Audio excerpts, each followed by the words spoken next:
মাজি করিব নিয়ে আলোচনা। মাজি করিবটা সেই সমস্ত তালিবুল ইলমের জন্য সহজ যারা মাজি মুতলাককে ভালোভাবে আয়ত্ত করেছে। মাজি মুতলাকের যে 4টি বাহাস ছিল সেই 4টি বাহাস মাজি করিবের মধ্যেও হবে। 1 নম্বর ইসবাত ফেলে মাজি করিব মারুফ, 2 নম্বর ইসবাত ফেলে মাজি করিব মজহুল, 3 নম্বর নাফি ফেলে মাজি করিব মারুফ, 4 নম্বর নাফি ফেলে মাজি করিব মজহুল। মাজি মুতলাকের শুরুতে শুধু একটি শব্দ বৃদ্ধি করলেই মাজি করিব গঠিত হয়ে যায়।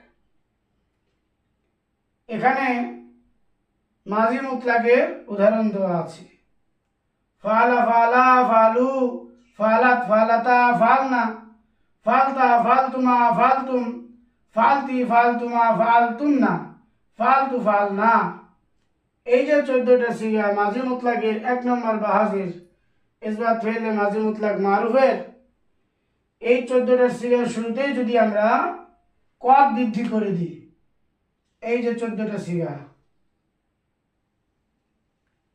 এই 14টা সিগার শুরুতেই আমরা কদ শব্দ বৃদ্ধি করে দিই, তাহলে এই মাজি করিবের 1 নম্বর বাহাস ইসবাত ফেলে মাজি করিব মারুফ গঠিত হয়ে যাবে। অর্থাৎ ইসবাত ফেলে মাজি মুতলাক মারুফের শুরুতে শুধু কদ শব্দ বৃদ্ধি করতে হবে 14 সিগার শুরুতেই, তাহলে মাজি করিবের 1 নম্বর বাহাস ইসবাত ফেলে মাজি করিব মারুফ গঠিত হয়ে যাবে।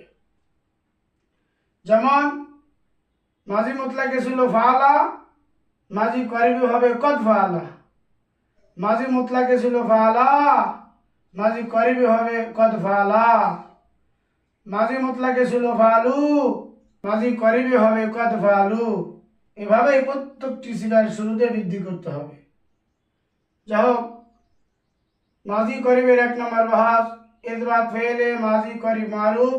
যেমন কদ ফালা কদ ফালা কদ ফালু, কদ ফালাত কদ ফালাতা কদ ফালনা, কদ ফালতা কদ ফালতুমা কদ ফালতুম, কদ ফালতি কদ ফালতুমা কদ ফালতুন্না, কদ ফালতু কদ ফালনা।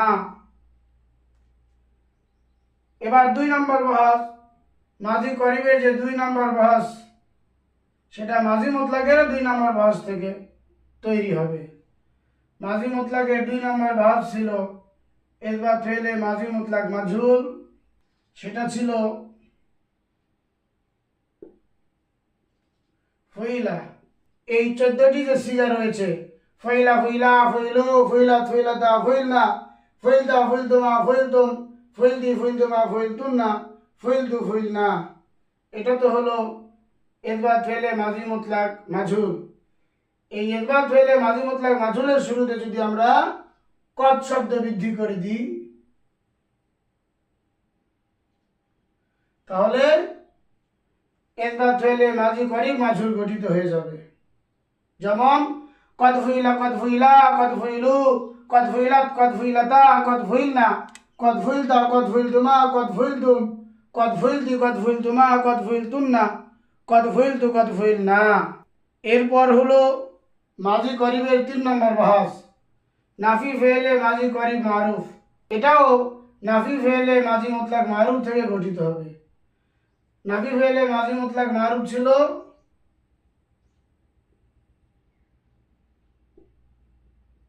মা ফালা, মা ফালা। এখানে শুধু আমরা শুরুতে কদ বৃদ্ধি করব, তাহলে কি হবে?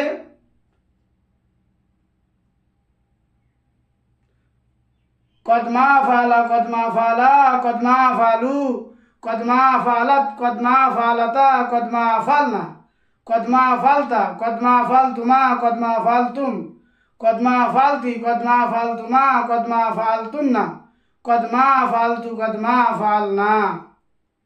এভাবে আমরা মাঝি মুতলাকে 3 নাম্বার ভাঁজ থেকে মাঝি গরিবের 3 নাম্বার ভাঁজ তৈরি করব।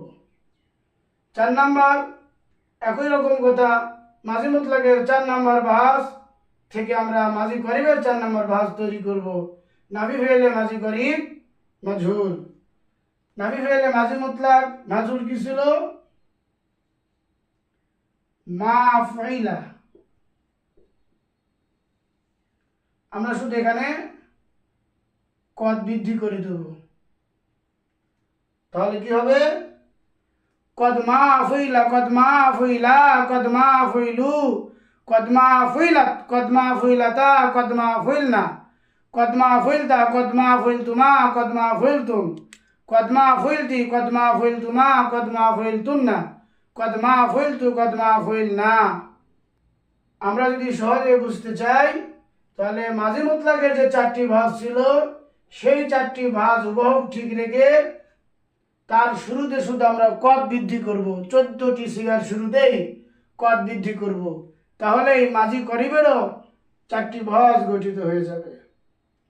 এখন আমরা মাঝি করিবটা সহজে চিনতে পারলাম যে শব্দের শুরুতে কদ হতে হবে, অর্থাৎ মাঝির শুরুতে যদি কদ হয় সেই মাঝিটা মাঝি করিব হয়। এখন আমাদের সফওয়াতুল মাসাদের বের করতে হবে। সেখানে মাসদার দেওয়া আছে, কোনটা লাজেম কোনটা মুতাআদ্দি ওটা চিহ্নিত করে দেওয়া আছে। পাশাপাশি মাসদারের মাদ্দা কি সেটাও বের করে দেওয়া আছে।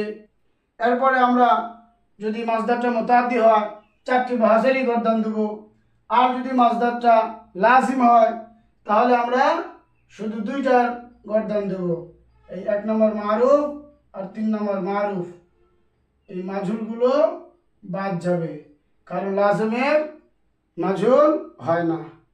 এরপরে যখন আমাদের পুরা গর্দান যে কোনো মাসদার দিয়ে আমরা আয়ত্ত করে নিতে পারি, বা বললেই আমরা এক টানে 14টা সিগা বলতে পারি, এরপর আমাদের কাজ হলো পরস্পর বেশি বেশি সিগা ধরাধরি করতে হবে। সিগা ধরাধরি যদি আমরা বেশি বেশি করি তাহলে আমাদের সিগাও আয়ত্ত হবে, পাশাপাশি আমরা সিগার পাশাপাশি আমরা অবশ্যই বহসও ধরবো, তখন আমাদের বহস আয়ত্ত হয়ে যাবে। এভাবে আমরা মাঝি করিবকে সহজে আয়ত্ত করে নিতে পারি। আগামী পর্বে মাঝি মুতলাক ও মাঝি করিবের অর্থ নিয়ে আলোচনা করব ইনশাআল্লাহ তাআলা।